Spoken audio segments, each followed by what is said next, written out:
แต่ก็ยังต้องหาสิฮักเอ่ยแม้สุดท้ายพอเจ็บก็ตามสา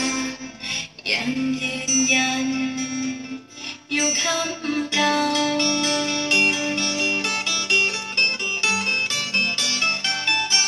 สิบ่ฝืนฟ้าถ้าส่งได้มาเฮ็ดให้น้องเจ็บสิบ่ขอร้องถ้าเมื่อนั้นน้องถูกทิ้งถูกปล่อยหากว่าฟ้ารู้ต้นใจหากว่าอาย